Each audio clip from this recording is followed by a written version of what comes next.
Hello, everybody, and welcome back to another episode of the Podcast Arc, one of the most inconsistent podcasts out of all of YouTube. I don't know. I just decide when I want to do these things, man. I'm in and out, I'm up and down. I don't know where I'm at. Sometimes I'm doing something, sometimes I'm doing something else. I don't know. I'm like a dog chasing cars. I'm here, I'm just everywhere. But we're back for another week. We got a couple things to catch up on. We got a little bit back that we do not have, that's the most recent, but we have the most recent stuff. But I want to go back and cover certain things that we have throughout the week. And we got a couple decent amount of stories. Also, I didn't put this in here, but did you guys see that UFO table had admitted to basically the tax evasion thing from Demon Slayer? When they got in trouble for all that stuff, they pretty much just, they're like, yeah, we did that. What are you going to do? Watch our movie. It was kind of funny just to, see that whole thing. It was really funny, yeah. They did it. They don't even care, I don't really think. I didn't read the entire article, but I just thought that was very, very funny. But we have a decent amount of stuff to get into. We have stuff like the PlayStation show, which we're going to get right off the bat. We got a little bit of discussion about manga translation and the state of English manga. And then we have new anime. We have new video games, anime video games that are not from the PlayStation showcase. And we got a decent amount of stuff to get into. So without further ado, I hope you guys are all having a great day. Please make sure to like, comment, and subscribe if you feel that I deserve it. It might give me the motivation to actually do this on a schedule. I'm just joking, but nothing's going to make me do a schedule. I don't care how popular this gets. Fuck you guys. Let's get on to the stuff. We're going to start off with the PlayStation show. I'm only going to cover really the games I really care about, just going to be real with you guys. So I'm going to get to the bottom of this, just where the start of it is, and there's a decent amount of stuff that actually looks pretty cool for the PS5, and we're going to start off with a Alan Wake remaster. To be honest, I don't really even care about this game. I thought Control looked cool, which is by the same people who did Alan Wake, and this is the first in their games, or their first popular game. So I want to get in and try this just because it seems really interesting. I'm very, very it's gonna be cool. The only reason I am interested in it is because I've now gotten recently into my own other podcast, and this podcast called Filthy Casuals, and they were talking about Alan Wake and how great of a game it is, and if you like that kind of stuff, that it is very good, and it really is solid. So I'm interested to see it, and if it goes on sale, I'll probably check it out. I will definitely not be getting it for full price. I've kind of got this thing with games at this point where I will really... What I'm trying to do is really only play one game at a time for a solo game. So right now I'm playing through Hollow Knight, and I am about, I think, almost 90% done. I'm trying to 112% that game. So I'm very close. I've been stuck on the Coliseum of Fools, if you guys know what that is. I'm stuck on that right now, and it's been a hell for me. And there's just one part where you have to basically just suspend yourself in the air and just keep air jumping on top of enemies, and I get fucked every time, and I just keep dying over and over again. I've been stuck on it for a while, and I think it's just because I'm bad at it. I don't know why, man. It's just so frustrating. I get to that part, and every time I'm just screwed right there. And it's caused me so much pain. But I've been playing on the Switch, and if you guys want to check out a really good Metroidvania type of game, check out Hollow Knight. It's so, so good. I really, really enjoy it. But yeah, next up we have GTA 5. Never heard of this game before. I don't think it's been on anything else anyway. But no, they're going to have GTA 5. Yay, it gets to come out again. You get another chance to do it. And I haven't bought it once, and I'm not going to buy it again. Everyone seems really pissed about it. I saw this thing on Instagram from IGN where they basically were like, yeah, nobody gives a fuck about if GTA 5 comes out anymore. But it's kind of ironic for them to say that when it's like $1 million just asset for these guys, multi-million dollars, and I don't know how much it makes. I'd have to look that up, but they make a ton of money on it, especially back when it was popular, and it's still a staple. I'm sure there are a bunch of people who still just go on there and spend money all the time. My cousin, I think, actually, yeah, my cousin did. He spent $100 on one of the shark cards or whatever it's called, and yeah, so especially during lockdown, that game probably just skyrocketed in that money right there, because just nobody has stuff to spin on it. So yeah, I don't know. I don't really care about GTA 5. I've never been a fan of it. As a kid, obviously, I had the overprotective mom, and was like, you're not gonna do that. You're not gonna have sex with hookers and kill them to get your money back. Because I think that's what happened one time when she walked in and I was playing it at my cousin's house. So yeah, that was probably not the best way to introduce my mom to the game. But yeah, I don't really care about GTA. I've never been a huge fan of it. I've never really cared enough to be like, oh, now I can finally play it. So now I have to go do it. And I'm just been like, nah, I'm chilling. I'm good. And next up, we have a game I'm actually extremely excited for. We have a game called Ghostwire Tokyo. Now, this is a mix of, like, it kind of looks like a Mirror's Edge type of Absolver mix. So it's a hand-to-hand combat and magic type of game where you're going through a really messed up Tokyo. So I'm not sure if you're going to be like a death games kind of a thing, like Alice in Borderlands or Your Turn to Die or something like that. I'm not really sure the entire, like, storyline behind this. I don't think I think there's a story trailer for it, but I haven't watched it yet. But I've watched the showcase trailer for it, and this is absolutely amazing. It looks really fun. I am going to check this out most likely when it comes out. It looks like it's going to be coming out early 2022, so I'm really excited to be able to check it out, and I really cannot wait to be able to finally check it out. Right when I first saw it announced, I was like, I'm all in. You're telling me it's Japanese? Nihongo Jozu? Yes, sign me up instantly. No, it's just like, it looked really fun, and I really, really enjoyed the trailers for it. I've been kind of interested in it ever since the release of it. It looks so good, and I can't wait to try it out. I think Ghostwire is going to be a very, very solid game. It looks like it's going to have the time to get it really developed and really worked out for the combat system. The only thing that really worried me for the trailers is that throughout of it, there were points that looked sort of empty for the world or sort of bland, so I'm not really sure how that's going to work out, and I'm not really sure if this is a completely open world game or if this is linear completely, or if it's a mix of both, so I don't know about that, but that could also depend on why that sections of it maybe look bland to me personally, where it's just like dark and like nothing really was going on for it, unless that's the style they were going for, but the other stuff really didn't fit certain parts of the trailer. But that's just my own opinion. Overall, I'm more excited for the game than not. But next up, we have a game that is by, I believe, the Borderlands team, and it's called Tiny Tina Gameplay, or Tiny Tina's Wonderlands. And this is basically Borderlands, but D&D. So it looks really interesting. I got introduced to Baby Metal. That's the first time I ever heard Baby Metal in it, and I've never been more, like,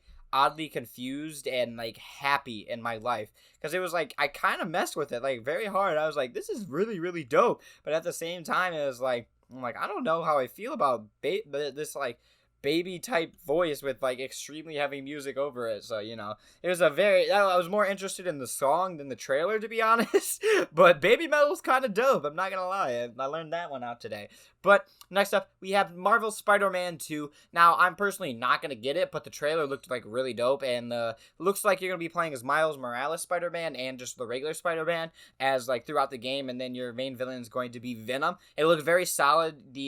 I think Insomnia? Yeah, Insomnia plays this makes this game, and it looks extremely good. And along with this, Wolverine also is going to come out. I'm not a huge Marvel fan, and I'm not a huge X-Men fan either, so I don't really care that much about either of them, to be honest. But like objectively, just like from a cool gameplay and like visuals perspective, I think it looked extremely cool. Specifically Spider-Man 2, even though it was a shorter trailer. The Wolverine one looks kind of dope too. Really was like, oh yeah, I'm Wolverine, I'm gonna be in a game, haha, have fun. Can't wait to see Hugh Jackman talk about the circus people. And anyway, last up we have God of War Ragnarok, another game that I've never really delved into, but I've always wanted to, especially now that they revamped the whole God of War series and it looks extremely different than how it was. God of War has always been that game that I've always really wanted to try, even back before when it was just that giant colossus climb and fight and just bloody murder and stuff like that. But I think the change in this, that I don't remember what studio makes this, but anyway, it just looks extremely well developed, extremely well written. It's won plenty of game awards, the first one, and I really want to go back and check out God of War and be able to check out that new thing and get into it, because I don't believe that you need to know the stuff that's from previous games. You just get to jump into this. You got to kind of know that he was in the previous games. He had to fight all those people, and now he has a kid. And that's how it just kind of develops from there. And he's just trying to keep his kid protected and everything. And it looks really, really cool. And I just can't wait to check out more of it as it goes on. But that is pretty much it for all the PlayStation Showcase. And Project Eve. Project Eve wasn't showed on here, but I don't know why it wasn't on the list of games. But Project Eve looks absolutely amazing in my opinion. I've always loved these like kind of art, like JRPG element games like this, like Devil May Cry and stuff like that. The monsters in this game and the villains in this game look absolutely horrifying and amazing, and I love how they were developed. They're extremely terrifying and extremely good.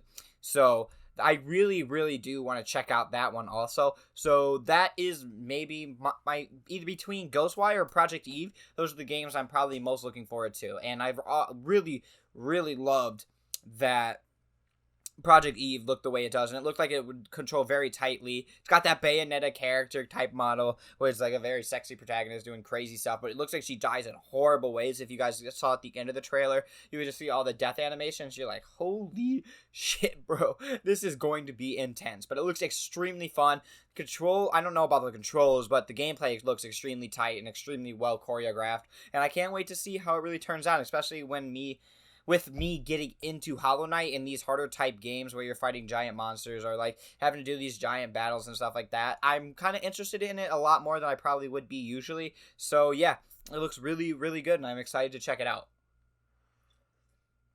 So next up, we have Seven Deadly Sins, Cursed by Light. The anime film is going to be coming out in October on the 1st. So let me see if I can find the story real quick.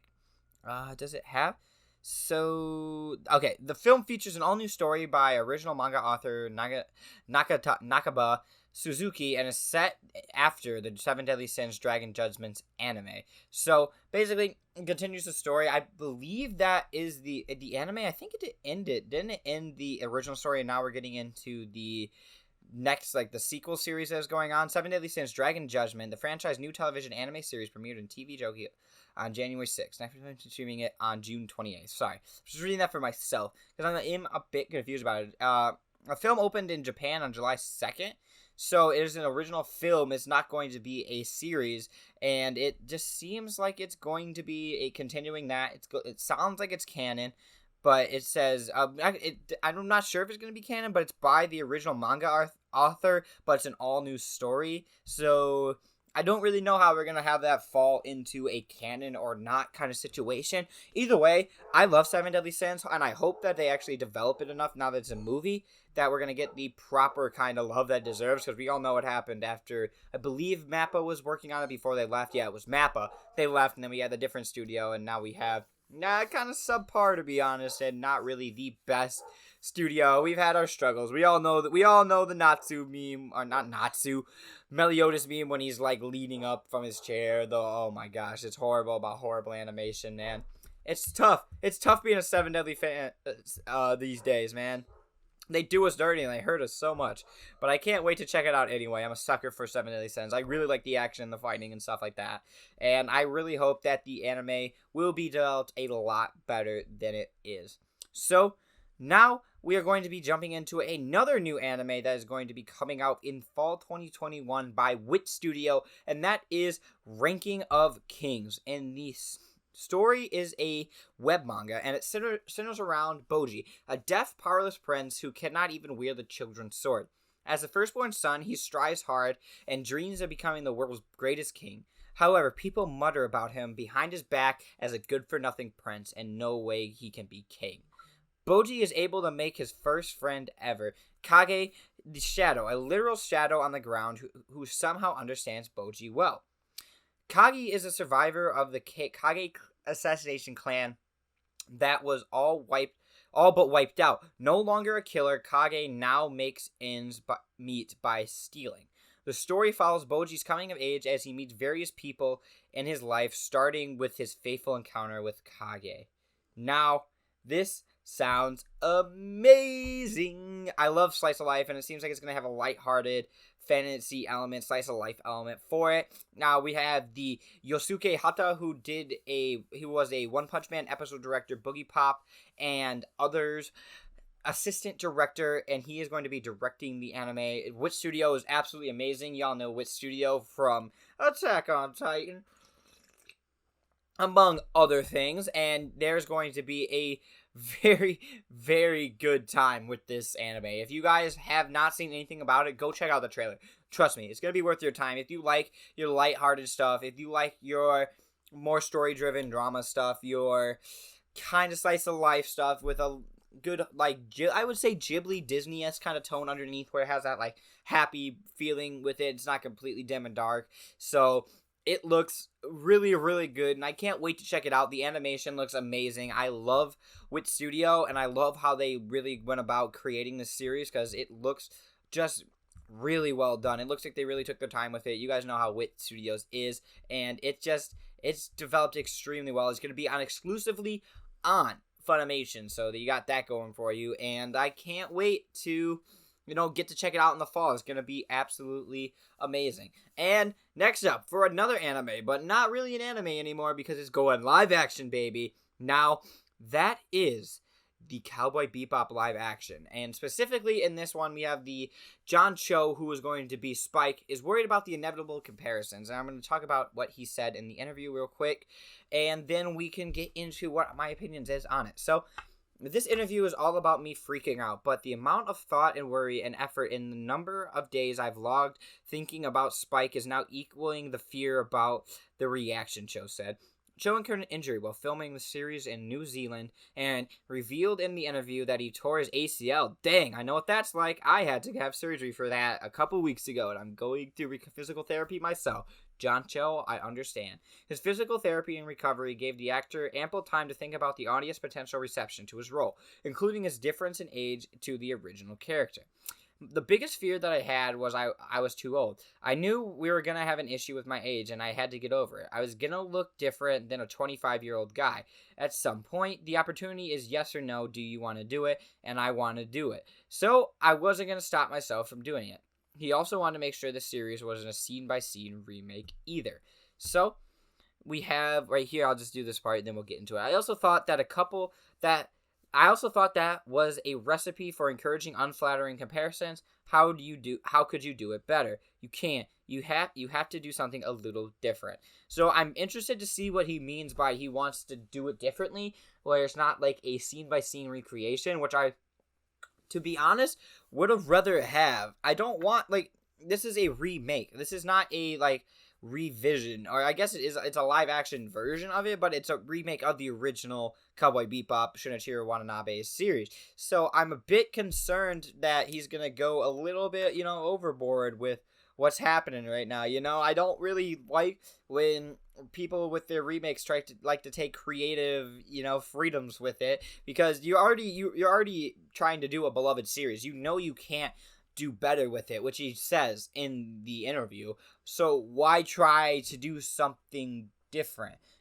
Why not just try to recreate it faithfully and create a nice recreation of it? So at the same time, I understand, because it's if I've already seen the anime, why would I want to give the live action a try? What's the point, So it's understandable from a creative perspective or a movie perspective, because it's not going to be very interesting to to people who have already seen it and aren't the diehards, I'm gonna go shit on this, or I'm really interested to see what a live action's like, and giving it, the both sides of the loves and the hates of it, and the people who are kind of in between be oh yeah, I watched that when I was a kid, or I watched that, a couple of years back, and I'd be interested to see what it's like.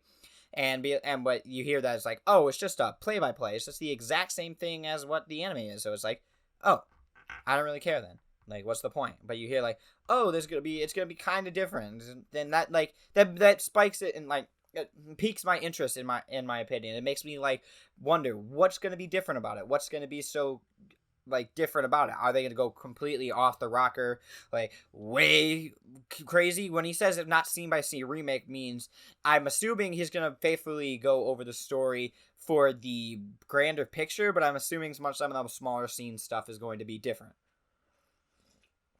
Now, with him talking about the inevitable comparisons, I don't know what you're really worried about. I'm not sure why he would be expecting anything different, in all honesty. You're making a remake. That's a really, weird thing to get, hung up about. It's oh, why? I'm worried about people comparing it to the original. No dip. What do you expect to happen? You're recreating something else. It's always what happens in every movie that's a remake. It always gets compared to the original. I understand to a certain extent the concern about it. Oh, people are gonna think it's as good? Is it going to be something where people are going to enjoy or think it was a faithful recreation and all that stuff? But to worry about it and as if he's surprised that something oh, wait, they're going to compare it to the other one? Like, he's surprised in some capacity that is going to be happening. It's just, to me, it just sounds like odd to be like, oh, wait, people are going to be concerned about that? And it goes into more in the interview for that. And then we have him talking about him being 49. You know there's going to be the assholes that are going to be like, oh my god, he looks nothing like Spike Spiegel. This is the worst anime recreation I've ever heard in my life. I don't know why I turned it into like a high school gal, but I'm not the best at impersonations. That's why I'm not Spike. Shut up. But yeah, it is something that's going to be unnecessary for the most part, and I really don't think it's validated, to be honest. If I'm being really honest, it's not like John Cho is just like completely unrelated to Spike in any way. He looks like a Spike, maybe a little bit older version than a 25-year-old man, but like, is it really that important in your life to get that faithful of a recreation? Like, you just, at that point, don't even watch it. Like, you're gonna watch it, the only reason they're watching it is so they can tell everybody that it's bad. That's really the only reason anybody would be watching it at that point, if you're gonna care about the age of the actor being that bad. It's not like they're being completely unfaithful, going for a completely different character with a completely different character role and personality. He's trying to faithfully recreate Spike, and he looks like Spike, and he looks like he's gonna be doing a good job as Spike, to be honest, and he has the experience as an actor to be able to do it. So, in all honesty, I don't even think that his age should be a concern for him, to like specifically hone in on that being his like main worry. The only people, if that's the fans you're worried about, you're already going to lose, because that is the type of audience that will never be happy with what you make, no matter what you do. That's just going to be always an L for you, no matter what. It's just not really gonna happen, and you shouldn't even try to even pander to that audience, because you're gonna lose no matter what. So, next up, we have a new anime streaming service called Animecha, and it plans to expand outside of Japan. It is a Japanese streaming service, and now is going to be expanding onto the worldwide scene. Now, we have it going to be available in Japan as of the moment. It is available on Apple TV, Apple devices, Sony and LG Smart TVs, Amazon Fire, Chromecast, PlayStation, and Xbox. That is in Japan, is not out at the moment. It does not show when the series is going to be coming out. It does say that in Japan there's a 14-day trial period, and that's going to cost about $4.10 per month after you have that 14-day trial. So we'll get into the little bit right here. Shueisha, My Theater, DD, TV Tokyo, and Toei Animation announced on August 26th that they launched a new anime streaming service titled Animecha in Japan on the same day. The company has confirmed to Anime News Network on Monday that while the streaming service is currently only in Japan, an international rollout is expected.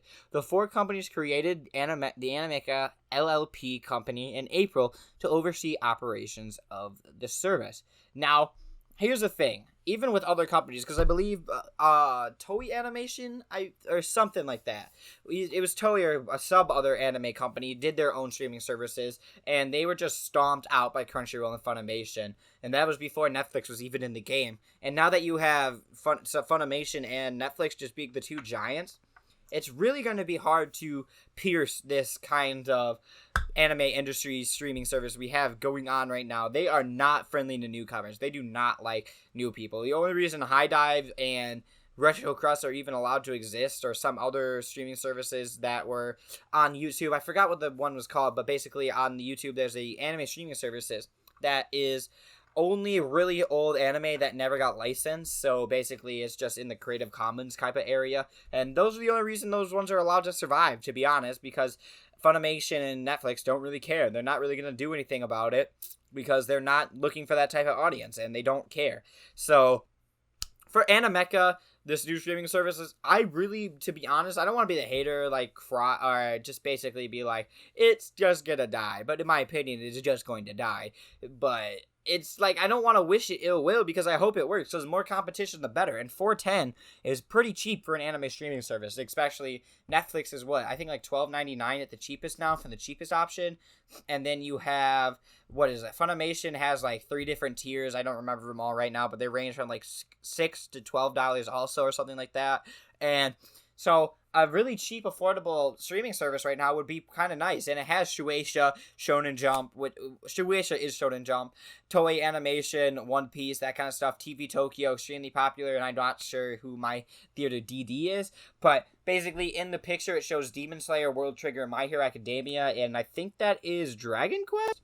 It looks like a Dragon Quest game. And so it's not like they're not going to have titles to go with it. It's just going to be like for ease of access, popularity, promotion, and all that kind of stuff. Is there really going to be competition for it to be like that next new easy thing to do? And I'm not really sure if it's going to be able to do it. And I'm kind of worried for it. I hope it does well. I really sincerely do. I don't want it to, die. I really want it to do very, very well because I would like more competition in the streaming service world, because then you have competition for lower prices and other quality of life things to have to compete with. But anyway, next up, we're going to be getting into the artist for Act Age has created a VTuber model for YouTuber Mayuri. So I wanted to highlight this just so everybody knew that the artist for Act Age is still getting work. Her name is Shiro Usazaki. Sorry, I butchered it. And she created a model for a YouTuber called Mayuri, and it actually looks like a really nice VTuber. It's kind of got this like gothic maid look with a like Tokyo like streetwear mixed to it. So it's got like the dress and like the frilly stuff, and she's got like black to purple hair, and it looks really nice.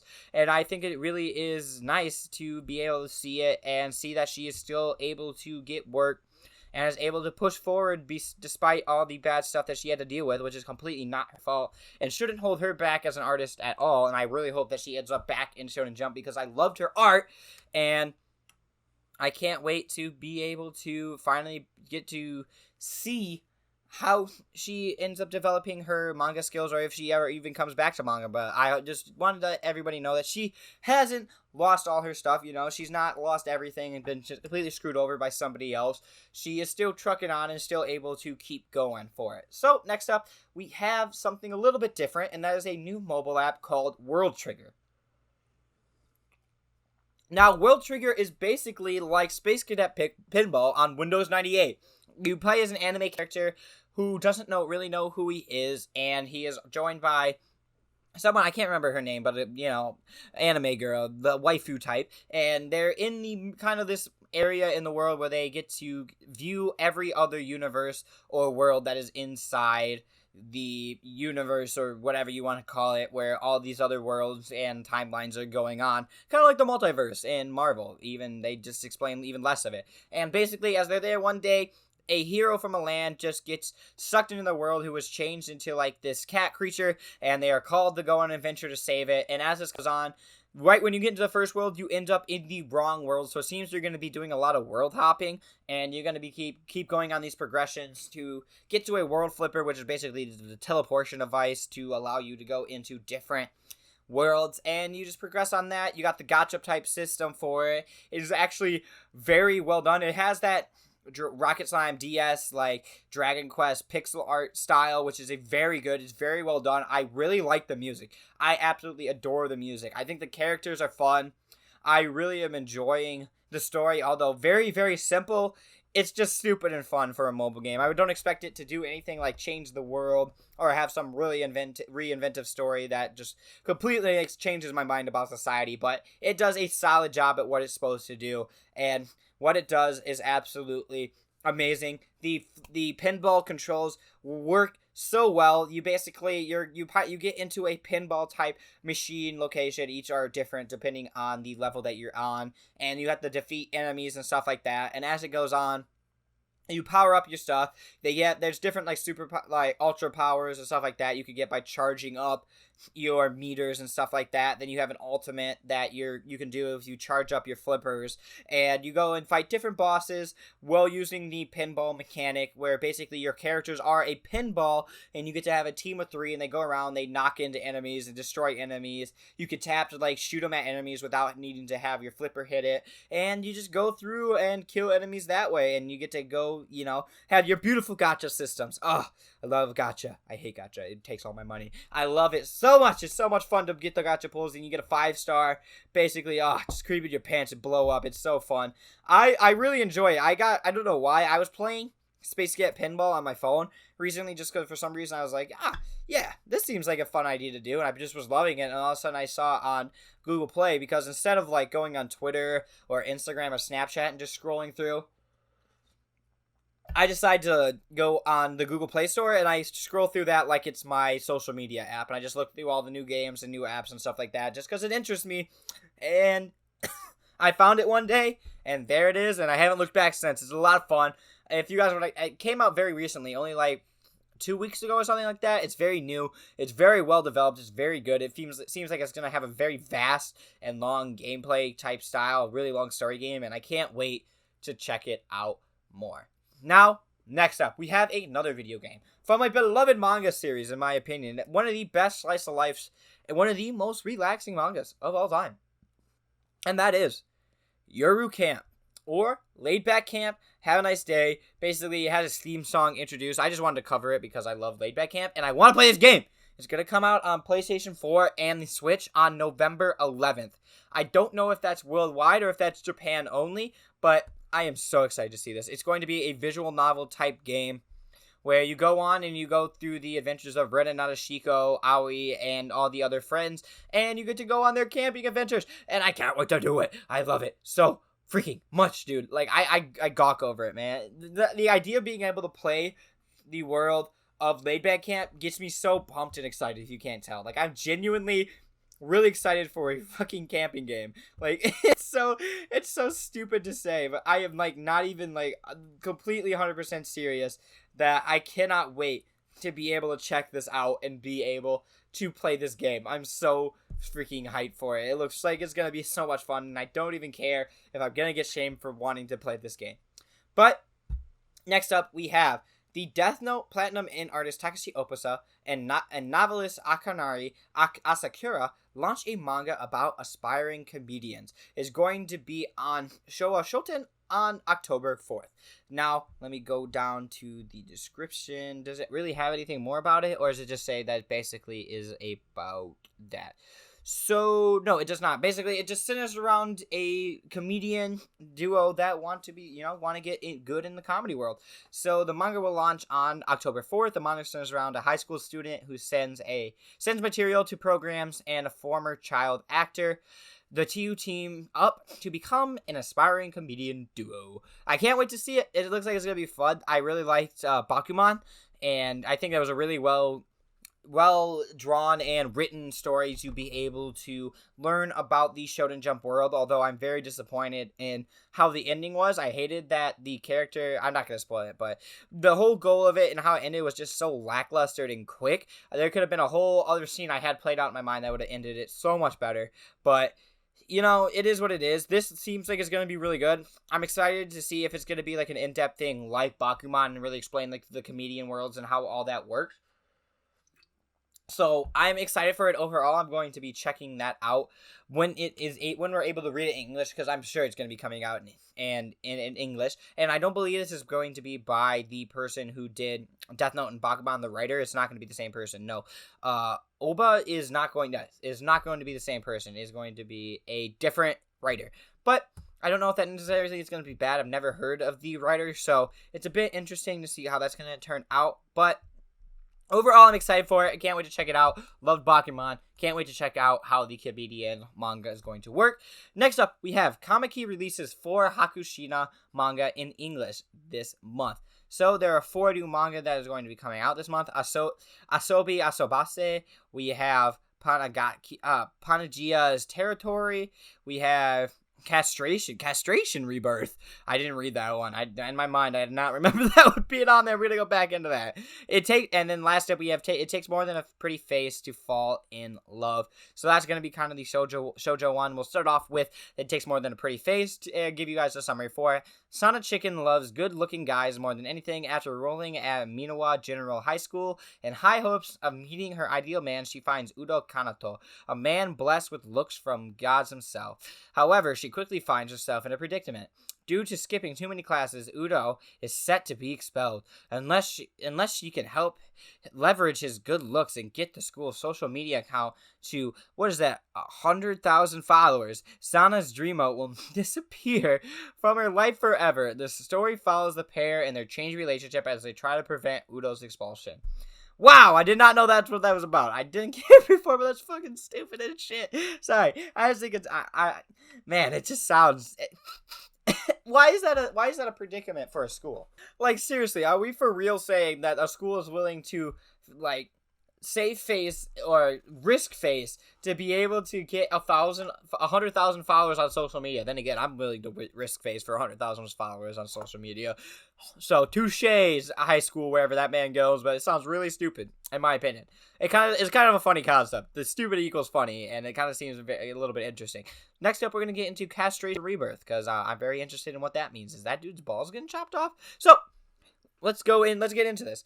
Anazaki Satoru had a precious childhood friend, Ichinose Yuna, who was killed by a gang of rapists. Whoa, this is dark. This is fucked up.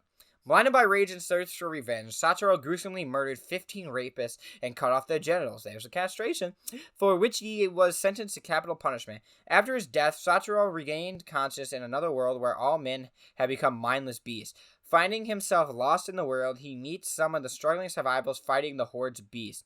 What he learns is shocking. Yuna is apparently still alive in this world. Satoru chooses to fight in order to find his precious friend. Wow. Well, sounds like Jeffrey Epstein's Island, to be honest. And, sounds like a great time. It just sounds, wow, that's really, really dark. I'm going to be reading that. And you guys bet your ass that you're going to get a review on that shit. This sounds legit, bro. When's this coming out? I'm not sure if it says the dates for when it was going to come out. It just basically, it's going to release 400 on the server later this month on Comikey Media Inc. Where does it say that? It doesn't. It just says Comikey Media. So wherever Comikey Media is, I'll have to figure that out in a second. But I want to read that. That sounds absolutely insane. I did not expect that. I really want to read that. That sounds really interesting and a really good story. I'm not gonna lie. I've been really, really into dark fantasies lately. I'm started a series called Kingdom of Ruins, and the only reason I started is because it looked like the characters from Signs of Abyss, which I love that series, and it ended up getting an abrupt end for it, sadly, because the mangaka got sick, and basically it was heading towards the end anyway, it really seemed like, but I don't think it really got the proper development to the end that it should have, but it was good for the most part. I really enjoyed Signs of the Abyss. But next up we have Pangaea's Territory. So the summary goes, Zoas are monstrous beasts who disguise themselves and live amongst the humans. They were once feared for their physical talent and hideous form, but now they are hunted. Rhonda, a single mother who concealed her identity as a Zoa, has now been caught in a mass murder case suspected to be the work of a sinister Zoa. So she's a good Zoa, and she's trying to get out. It's like a Sherlock Holmes of monster manga. That sounds kind of interesting. I'd be willing to read the first couple chapters of that. But last up, not as interesting as castration, as nothing's going to beat castration, rebirth, fucking crazy-ass shit. Anyway, next up we have Asobi Asabase. And the summary is Kasumi. Kasumi is a girl that hates playing games and is struggling with her low English grades. However, her fate is about to take a playful turn thanks to her colleagues, the airhead Kasumi and the overseas transfer student Olivia. When all three girls play lots of different games together. Absolutely, yes. Will Kasumi's English grades improve? Absolutely. Well, that remains to be seen. It's basically a gag manga, but I've seen the anime of this, and I absolutely loved the anime, so I'd be really interested to see how the manga version of it is. It's actually extremely funny. Basically, you get to have kind of like Nichijou, where you have like the short one-time things go throughout, like short stories go throughout it, and they're all playing different games and just messing around, and you have a bunch of short, crazy stories of them doing wacky and wild stuff for it. And yeah, it seems like something that's going to be it looks funny. It's funny. I love the anime, so I can't wait to check it out. So basically, now I'm looking up, finding it finally. We found Comikey right here. It is a website. I don't know if it has an app, but I'm looking right now, and yeah, it has all those manga right there already available. And let me see if I can find. So Asobi Asabase is on there. Secret Reptiles. I don't. Facelift game. What the fuck is that? Is that a game? Is it an actual game, or is that a manga. That sounds interesting anyway, but now that really got me distracted. So it looks like there's a decent amount of stuff like that. Oh, don't exercise with your teacher. What, they got a hentai on this shit? What the fuck is going on this site? Anyway, so it looks like there's a bunch of webcomics and webtoons kind of things for it for the most part. And it looks kind of interesting. I don't know if it's all free. This is the first time I've ever looked at it. And yeah, I will be checking out Castration Island, or Castration Rebirth, not Castration Island. Oh, there it is. It's got 5 chapters so far. And is it free? How does this work? So you have to have a key to be able to read one. So how do you get a key? I'm not going to really delve into this. I can go down a rabbit trail for that, and I really don't want to go completely off track. But yeah, it looks interesting. So if you want to check that out, just look up Comikey, and it'll come up right away. And next up, we have the horror manga creator Kazuo Umezu announces his first new work in 26 years. So this is going to be debuting on January 2022. So I'm very interested in checking this out. The reason I am pretty much the only reason I'm excited for it is because it is from the creator of Drifting Classroom. If you've ever been able to read that series, I really, really love Drifting Classroom. It's one of my favorite sci-fi horrors that ever came out in manga. And besides the ending, I really, really loved the journey of it. I think it was worth it, even with the lackluster ending, in my opinion. It's the only thing I've read by him. So I would like to check out all the other stuff that he has, but it's kind of hard to find it with most of his stuff being out of print and all this stuff. So I'm interested to see if he's able to continue his scary horror suspense stuff and be able to continue it after 14 years of retirement. And even longer than that. He retired in 1995, and then he later made his directorial debut in an autobiographical film titled Mother, which opened in Japan in 2014. But 1995 since he created a manga. So it's going to be something a little bit different, and I'm excited to see how he's able to do that. But next up, we have the Attack on Titan is going to be, or Kodansha is going to be teaming up with Kiko Kuniya, Barnes & Noble, and BAM.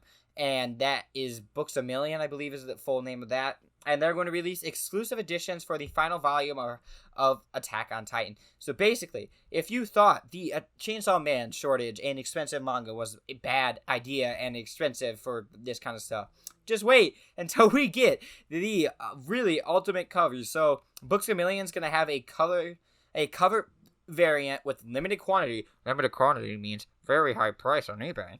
So make sure to buy that if you want to get some resale value. It seems Barnes & Noble is going to get a poster variant and an Eco tote bag, which are sold separately. You don't get it with the manga. And then Kino Kuniya is going to get a cover variant and the Shikishi board. And that is limited quantity and a gift with purchase. So there you go. If you want to be able to scam everybody, just go on that. I guarantee you these things are going to be going for crazy amounts of money. People are going to want this so bad. I might get into this. I'm willing to sell out for this. Just to have it. I don't even want to I like Attack on Titan. I'd like to have the final, a cover variant. I think that'd be pretty interesting, to be honest, to just get to see it.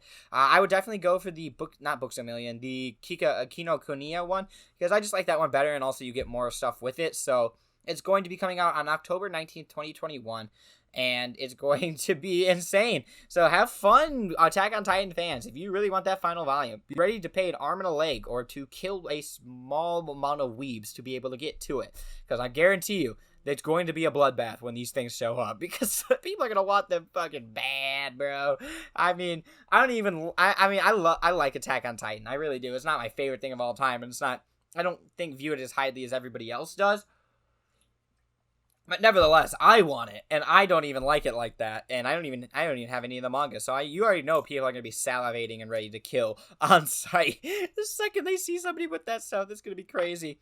So, we're going to get into our last story, and that is about the Manga Plus editor talking about how the service is really, really growing extremely fast, but translation costs are high, which is ironic because they're talking about people getting paid too low in the industry, but it's seeming like it's way too expensive to translate. So I'm interested to see a different side, because it's always so easy to listen to someone else's opinion and hear what other people have to say about it when you don't really know about what's really going on in the industry, and you're just like, oh, my favorite Anatuber said that they're not getting paid enough, so I just believe them. or whatever. So I'm interested in getting this and give them an honest share and like see what the Manga Plus editor has to say. I'm gonna do a lot of reading for this just because I really want to have the story develop properly and be able to talk about just really what's going on with it, and just so you guys can get all the information without me just skimming over a lot of it. So we're gonna start here. As for comic sales, he said that his gut tells him that 10 to 20% of sales come from overseas. He predicts that in about 10 years, there will be an even split between overseas and domestic sales if a proper environment for selling manga digitally can be assembled.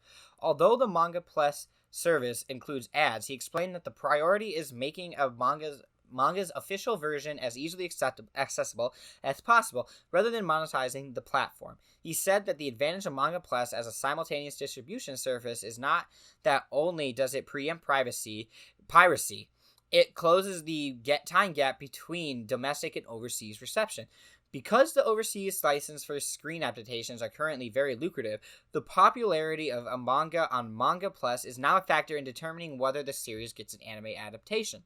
On the other hand, Momoyami said that translation costs are currently very high. He said that the quality of machine translation is still very low, but that in 10 years it should improve, adding that if we can produce high-quality translations in many different languages, it will be a game changer all over again. He also highlighted the company's lack of operational resources for each region and local censorship as problems, saying that the company still lacks knowledge in those areas. Thus, it is currently difficult to make swift changes and adjustments as necessary. Shueisha launched the Manga Plus service worldwide in January 2019. The service is Shueisha's first foray into direct service globally. The service launched with 50 titles, including 13 completed series. The service publishes new chapters of currently serialized manga from Shueisha's weekly Jump Plus, Jump Square Magazine, and Shonen Jump Plus services at the same time they were released in Japan. While Manga Plus is free to download and use, users can also purchase compiled volumes for specific volumes. The first chapter and the latest chapters of currently serialized manga are also free. A portion of the revenue from advertisements on website go directly to the manga author. And last month, they removed the language restrictions. And this last part right here, he explained that the service currently has 5 million monthly active users and that a new chapter for a popular manga series will get 1 million views. Isn't that insane, though? Well, like, remember back in the day, well, not me, I don't remember back in the day. Remember old people, you guys, the people who've been in the manga scene for way longer than me. Remember back when Tokyo Pop was popular? Remember back then when you would just like happen to see any series on the manga shelf and you're like, you just happy to see one person being able to read your series that you love so much, and now that you have Manga Plus and like just an extreme explosion of manga on the market, now we have 1 million views on a manga just to be able to check it out for new series and stuff like that. And back then, that's like probably in the olden days. I make it sound like it's like the medieval times. Like that's probably like the entire sale of manga back in the early days, like just for like the year. Like that, it's insane to see how far we've come. To say that obviously, it doesn't say that he supported it with data, but to say that 10 to 20% of the sales come from overseas, and that there's a chance that the sales can be on par with Japan in 10 years is absolutely insane. Because if we're on par with Japan in 10 years, that means the amount of manga we're going to get is most likely also going to be on par with Japan. Supply and demand. As the demand's going to rise, we're going to get more of that supply. So that means if we get to the point with that, we're going to be able to read like every series we ever wanted in manga, to be honest. It's going to be absolutely amazing. It's going to show every Japanese company, hey, if we want to make money, we better put it over here. And that's why I think that for the most part, don't pirate. That's why I'm so against pirating and stuff like that, because maybe right now it's not the best. Like, I'm not gonna sit here and pretend that prices are always the best, or that streaming services are always the easiest, or that everyone has a ton of money. But if you want to get to a point where you're able to get that accessibility, piracy style, in America and worldwide, you're gonna have to put your money where your mouth is. You're gonna have to prove to the Japanese companies that we are willing and able to pay for their manga, and that is worth their time and money and effort to be able to develop these things for overseas, especially when he's talking about translations costing so high, which is something that they don't have to worry about in Japan because they're making in Japanese. There is no reason to translate it. So as we put more money into it, and this is just a theory, obviously, I can't prove this. I can prove it by data or whatever if I do enough research for different types of things. But basically, if we put more money into it and stuff like that, don't go spending way too much money for stuff that's just not fair. Buy stuff when it's on sale. Read stuff where it's free on Manga Plus. Find alternatives where it's legal. If you look, for the most part, and this stage of manga and our worldwide audience and like companies and stuff like that, you will be able to find a lot more series than you expect besides Viz Media. Like, if you do more work than like a quick Google search and looking at the top thing, you will be able to find so many other things. You have Manga Planet, you have Comikey, which I just discovered today, which has a ton of different manga that I've never even heard of before, like Castration Island. That's something I'm not forgetting anytime soon. And you have, you got your Kodansha, Seven Seas, Ablaze is a new company. You do want a lot more niche stuff. You have, oh crap, what's their name? Zach loves to talk about, what's their name? Glacier Books. You have, what's the other one? It's like, not like a sun. See, now you put me on the spot. With all this pressure, I can't do it. I'm just kidding. But you get my point. There's a bunch of indie companies out there like that are putting out really, really good stuff. I really like Ablaze. Ablaze has like some like really fire stuff. Also, Kagaster was a really good manga. They let me review it early, and it made me so happy because I actually emailed them, and they emailed me back, and it made me feel important. So there's a little bit of a bias thing, to be honest, but I honestly believe that they are like really good at what they do. That was Ablaze, right? I believe Ablaze put that out. I don't want to mess that up, so I'm gonna look that up real quick just so I don't lie to you guys, because I'm just worried that I'm lying, because I wanted Kagaster Insect of the Cage. The anime was absolutely ass. Don't watch the anime. If you're gonna do it, read the manga. The manga was actually pretty decent. Not the best art, definitely a solid story. It was fun. Where is it? Why? Oh man, you know pirating's so popular when Manga Collat shows up before any other thing. So does it say right here? It is Ablaze. Okay, it is Ablaze. I just want to make sure I wasn't not giving them the proper credit, because yeah, I love Ablaze. They have the Breaker too, and the Breaker's if you guys have seen Trash Take, Gigup says it's his favorite martial arts series of all time. So shout out to Ablaze. Definitely go check out their stuff if you have the chance to. But yeah, that is pretty much that. There's a lot of stuff to get into with that, and a lot deeper stuff that I don't have the only knowledge for. So anyway, guys, I really hope you enjoyed this video. I really hope that you guys have enjoyed this podcast. I'm hoping to be back next week with another podcast, and hopefully it will be just as good. And I can't wait to talk about more manga. I've been having a great time. Read Kingdom of Ruin. That's my recommendation of the week. I'm going to have a video coming out from that soon, because it is worth the praise. It is absolutely an amazing series. It's such a good series. But anyway, guys, thank you so much for watching. I always appreciate you guys checking these out. Please make sure to like, comment, subscribe if you feel that I deserve it. If you're on Spotify, come over to YouTube, youtube.com/DubsNotSubs. All the same thing, no caps. Check me out. I got 1K now. I'm pretty cool now. Yay, I'm happy about it. But anyway, guys, thank you so much. And as always, I'll see you in another video.